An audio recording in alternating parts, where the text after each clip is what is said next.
Emotions matter. I'll say it again. Emotions matter. From doing my podcast and talking to high-performing athletes in the corporate world, being around high-performing executives and other leaders, as a coach, being around high-performing athletes at the high school level, one of the separating factors is how these athletes perform under pressure from an emotional standpoint. I talk to a lot of people. You have all the skill sets in the world. I see it all the time. The ones who can separate themselves are the ones who don't crumble when the pressure's on, right? The ones who can control their emotions and function at a high level when the pressure's on.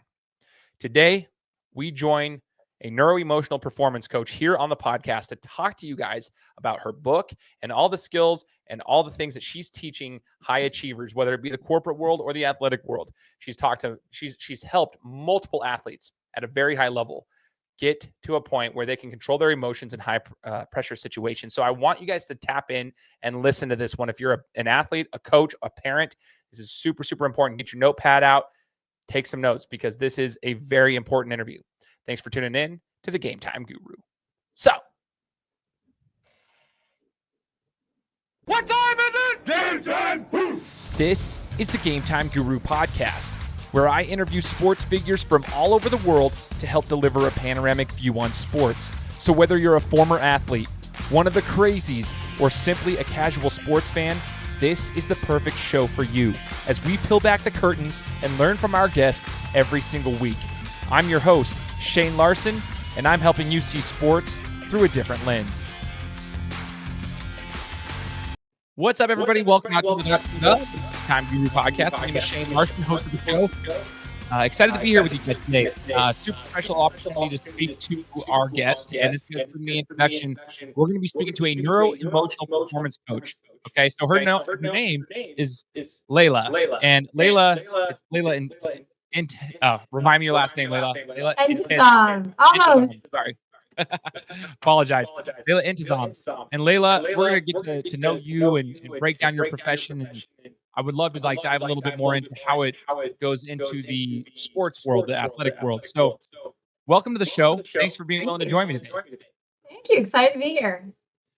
Absolutely. So tell me this real quick. The listeners are going to be wondering, what is a neuro-emotional performance coach? Like, what does that even mean? And I'm sure you get that question a lot. So for those who are not in the sphere, would you mind breaking that down for us? Absolutely. Great question. And thanks for having me.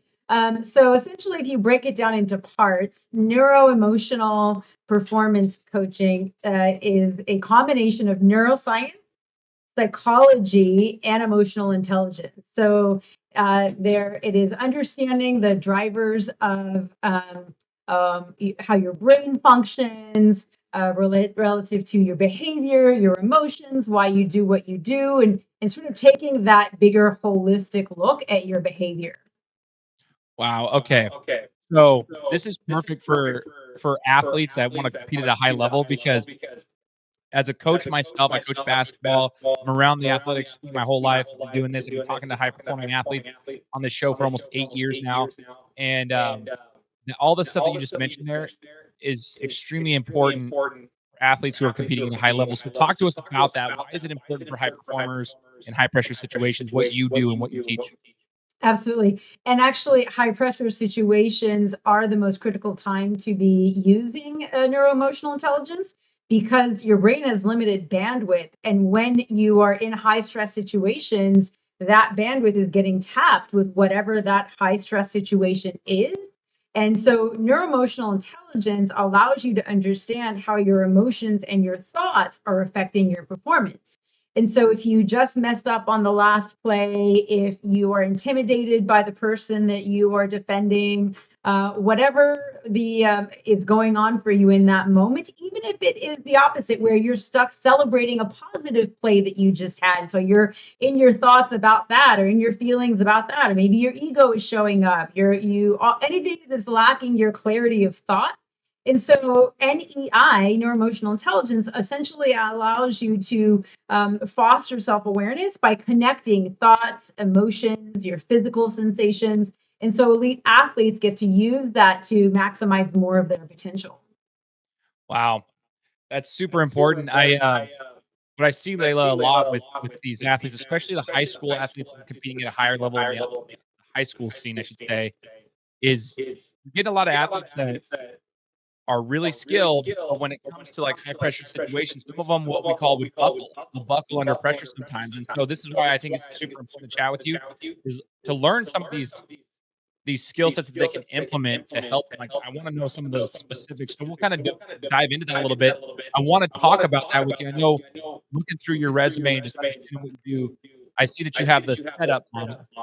And I want to know a little bit about that and how that applies to the athlete themselves. So talk to us about setup and what it's all about. Love that. And that is the tool we're going to talk about. I want to go back to something you said about high school athletes. That's a critical distinction there. Your brain doesn't finish developing until pretty much your mid 20s. And the last part to develop is the front of your brain that has more to do with that logic and cognitive reasoning. And so adolescents, high school athletes, they don't have that fully developed yet, which affects their ability to emotion regulate, to make logical decisions. So that's an even more important distinction for using NEI for that population. Ooh, okay. Okay. I like that.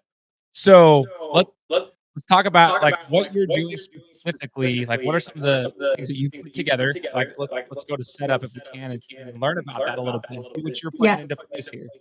Love that. So setup is essentially a way for you to take a quick inventory of wanting to use NEI. And so the S stands for your somatics, and that is the physical sensations in your body.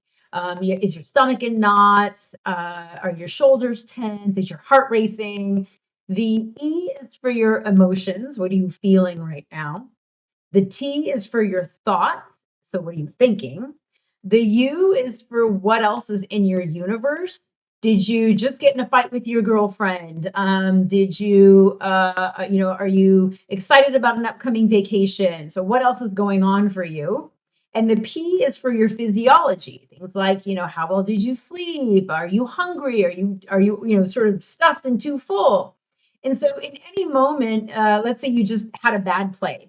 And now you want to take a quick inventory of, all right, what's going on for me, or what am I stuck? How do I get out of this? If you just run through your setup, then it gives you a chance to take that quick inventory. What am I feeling? What am I feeling physically right now? What am I feeling emotionally? What thoughts are running through my head? What else might be coloring this situation for me? And what do I know to be true, sort of physiologically?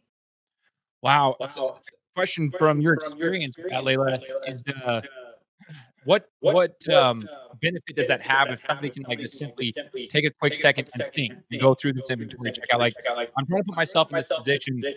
I'll give an example to kind of lead into that a little bit. As a former boxer, when I would get into the ring, it was interesting because I'd have like almost like a physiological response. Like it was like a crazy chemical reaction in my body. It's almost like I forgot everything that I trained for 12 weeks leading up to a fight. And then all of a sudden, like I forgot how to do what I was training to do because I was nervous. Stomach was in knots, like you're saying, like my head's spinning around. I'm almost like I got the cold sweats, and like it was like I couldn't even function sometimes. So I had to find different ways to get my body to like react. And sometimes I would imagine if I would have had this, it would allow me to kind of do a quick little inventory, take a second to think. I think if I would have just taken a second to think, I would have been able to just shift my mind really quickly. Have you noticed like what benefit does it play for an athlete or anybody that's a high performer to do this setup? Absolutely. So what's critical is, let's go back to, you were saying, hey, I'm in the boxing ring, and so that is that high stress situation. And let's go back to what we said about how in that moment your bandwidth is tapped. So you already are swimming in whatever you're experiencing in that moment of being sort of paralyzed about, oh my God, I forgot everything that I've done. And so the having to think about, okay, what are all the things I should be considering right now, is too much to ask your brain. If all you remember is one word, setup, then it's easier for you to try to say, okay, rather than sort of looking for 10 tools that I can try to tune in to bring myself back online, if I just remember setup, I can use that as a quick way to understand, okay, what should I be looking at right now? And so out of those high stress situations, you want to be doing things to strengthen each of the elements of setup, which we'll talk about in a second. But in that moment, then is when you, by having practiced outside of the high stress situation, you're better versed at going through your setup in the high stress situation. So the outside of it, when we said, how do you strengthen that? So S is your somatics. We said that's your physical sensations. So doing things like meditation that allow you to tune in, really quiet yourself, tune into the physical sensations, doing body scans, going through your body and saying, head to toe, what do I feel here? What do I feel here? Your emotions are the way your body communicates, and your physical sensations are a whole other set of language that is you sort of use to understand your current state. So for the S, doing things like that. For the E, for your emotions, doing things like therapy, journaling, working with a coach, friend circles, being able to essentially process things rather than avoiding them. For the T, it's being able to, again, do that same kind of processing to get more clarity of thought. For the U, it's being able to sort of, as you keep things in your awareness and you do the S and the E and the T, you are more attuned to what are all the things that are sort of going on for me right now. Sometimes we think, if I avoid it, it goes away. And I can tell you that never works. So trying to avoid things that the fight with a girlfriend or getting yelled at by the coach or failing a test, those things, trying to avoid those experiences don't work. So take inventory of what is going on for you.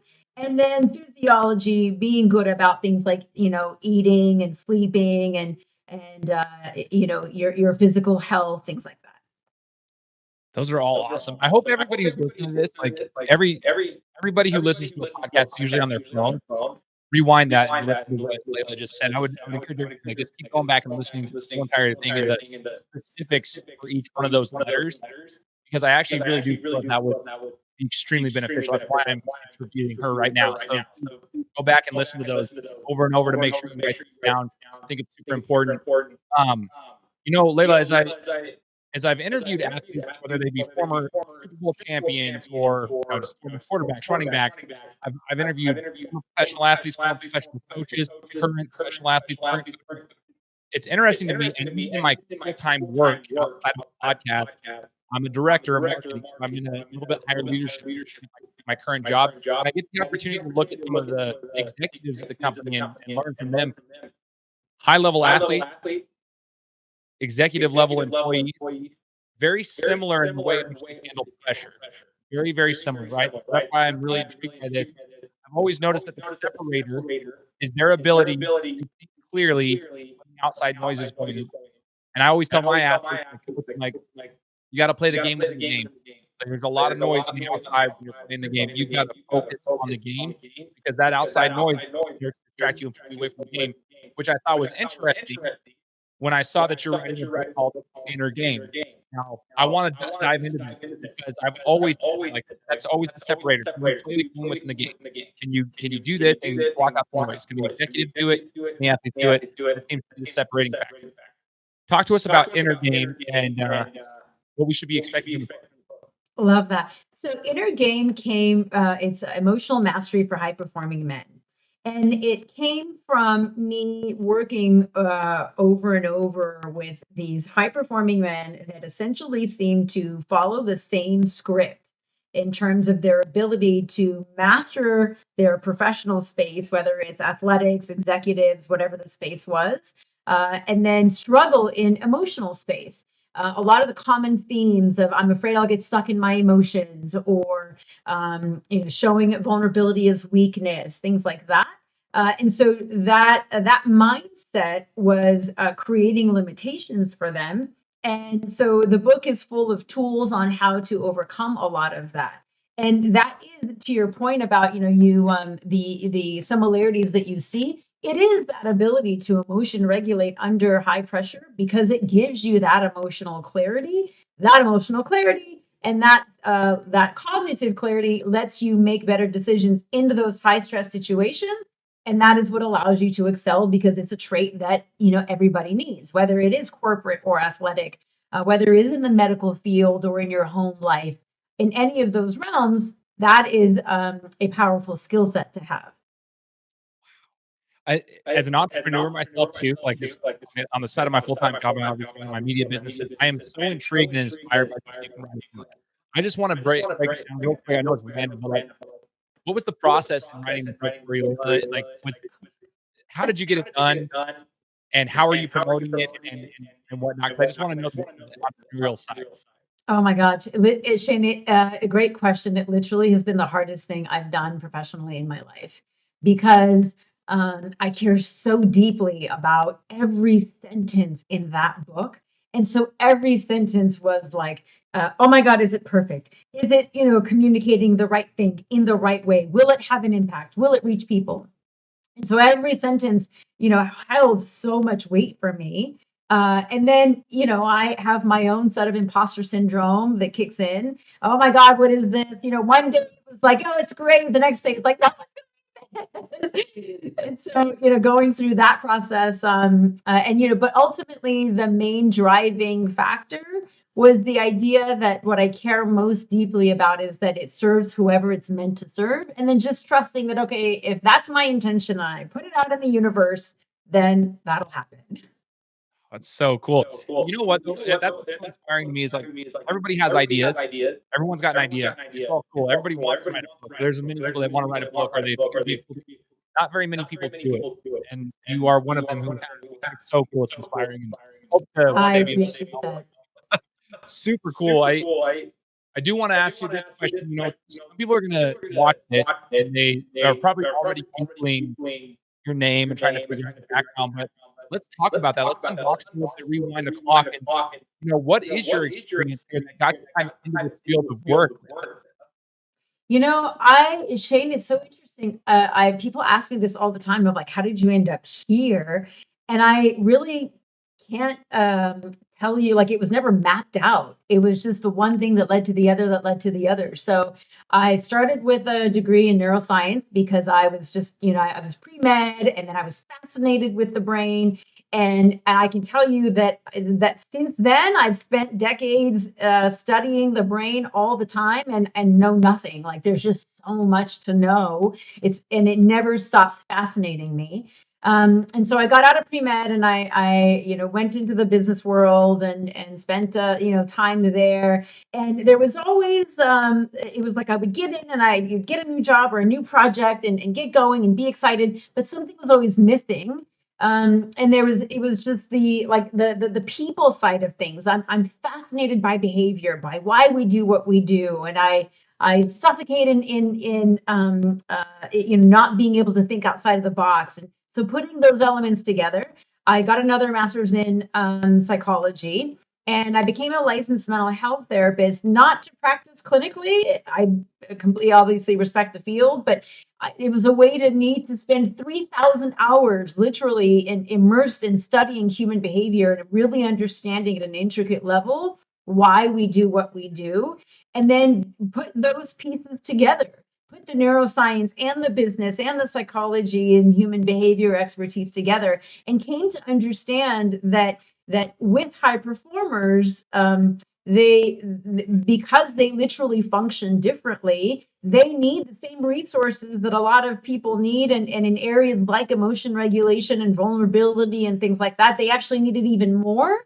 But the resources available to them are few and far between in terms of the ones that they resonate with. They think quickly, they're 10 steps ahead of you, they're short, in terms of temper and tone and things like that a lot of times.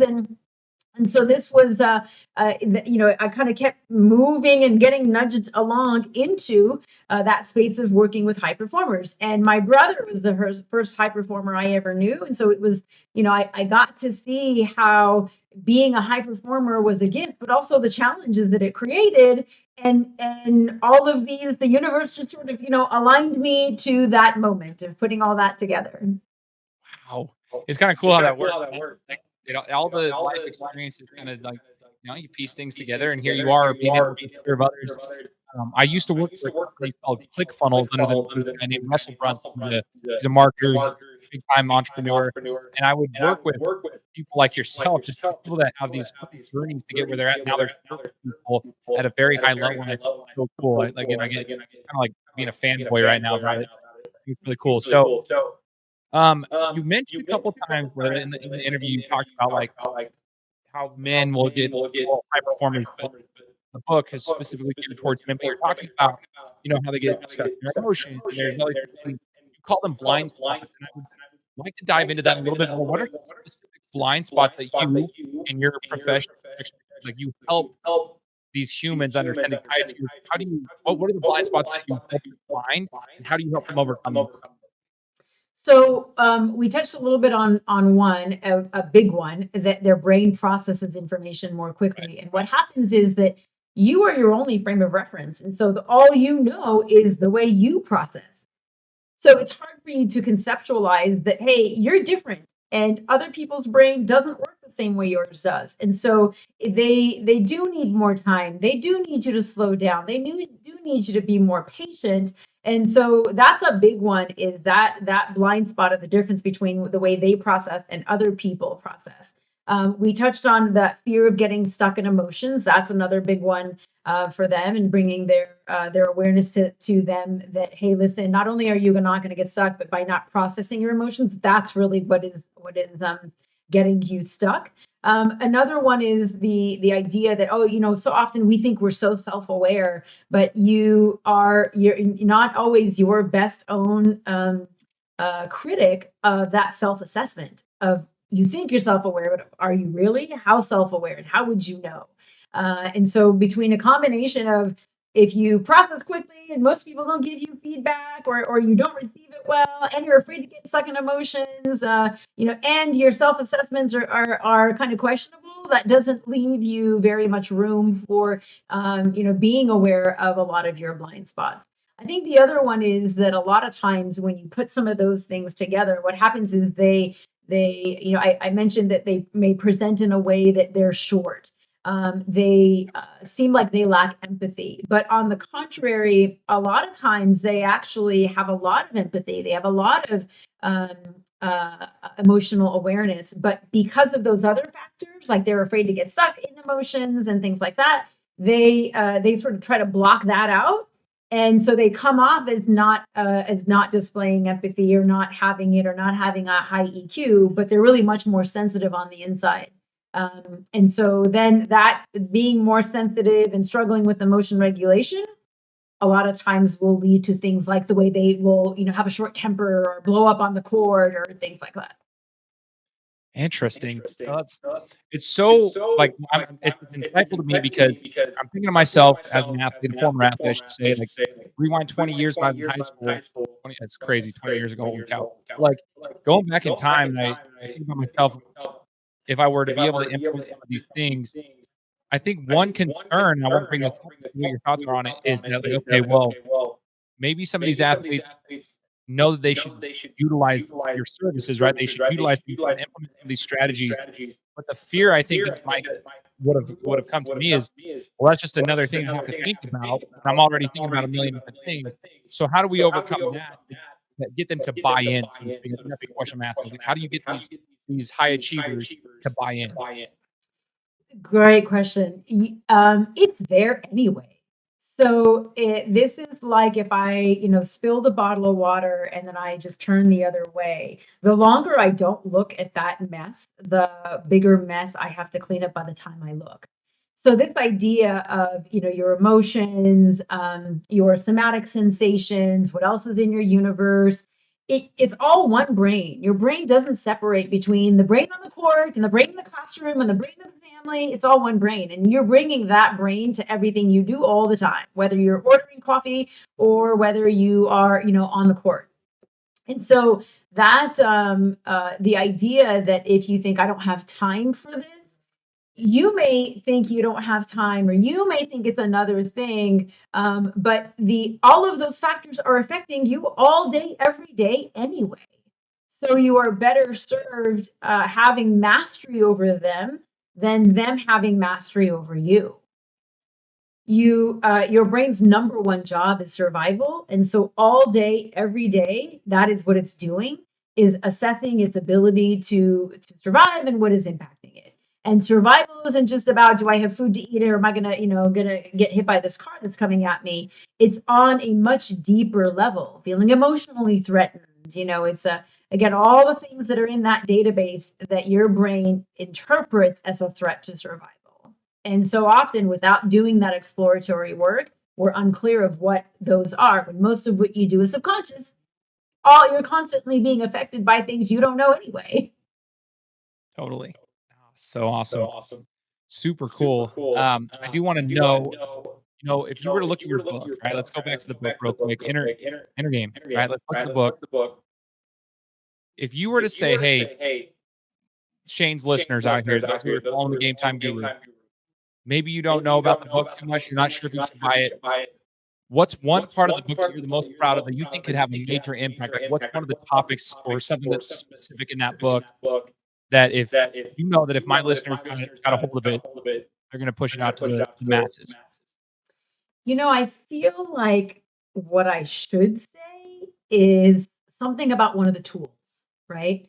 But what really is on my heart to say is there is a part early on in the book where there's sort of this list of attributes about high performers, their physical behaviors, their emotional tendencies, things like that. And that list is what I would probably say, not necessarily even that I'm most proud of, but just that I feel is most necessary, because it's a place for them to feel seen about, hey, I get you. I get that it's different. And these things that oftentimes are sometimes labeled as judgments about you, or you're misunderstood, a chance to feel seen. And it's human nature to want to feel seen. And so being able to have that, I think, is I'd say probably the thing that most sits on my heart. Super cool. Do we know right now, at the time of this recording, how this book is going to be available for purchase and where they can get it? Yep, it will be on workwithleila.com, my website. So Leila, workwithleila.com, and also on Amazon. Okay, I'm going to put the link here in the description. So for those who are interested in getting this book, I will be getting one myself. So if you guys are interested, and I'll be sharing some more insights from it. What I like to do is, like, if I read a book, I like to present it on my sports podcast and social media platforms, just different chapters and different topics I'm learning. So I'm going to be doing that myself. I would encourage all those who are listening to go check it out. I'll have the link here in the description to go buy your copy. But I also want to know this: outside of being an author, I want to know how people can take advantage of your services. Like, if somebody in the work setting, if sports setting is like, hey, you know what? Like, book's cool. I'll buy the book, but I also would like to talk to her more, or I might want to hire her to come speak or something. How do they do that? So a couple different verticals. All of that information is available on the website. Also, that the checklist of attributes is on the website. There's some more information about setup on the website. And so the bucket one is that performance coaching, neuro-emotional intelligence performance coaching, and that's more one-on-one. There's also a model of being able to do workshops, teams, keynote speaking, anything in that bucket, and then the book. So those are the three sort of groups of engagement level. So it's all on workwithleila.com. They can go there and check it out, correct? Yes. Okay. So where you guys buy the book is where you can hire her as well and go chat with her some more. So Leila, before we wrap up, one question I always ask people is, what's the biggest life lesson that sports have taught you? I would like to kind of frame that same question to you. Obviously, you work with more than just athletes, but what's the biggest life lesson that being a neuro-emotional, let me make sure I get that, neuro-emotional performance coach, I want to make sure I say it right, has taught you? That emotions matter.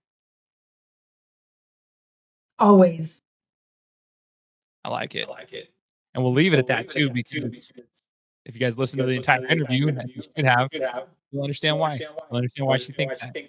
Leila, I truly appreciate your time. Thank you so much for joining me and being willing to share your story. And I'm going to put that here in the description for anybody else who is interested. Please buy a copy of her book, check out her services, because she's amazing. So Leila, thanks so much for doing the show. Thank you so much, Shane. It's great to be here. Awesome. And thanks for everybody tuning in. Hit that subscribe button because we'll be coming to you next week with another interview. Take care.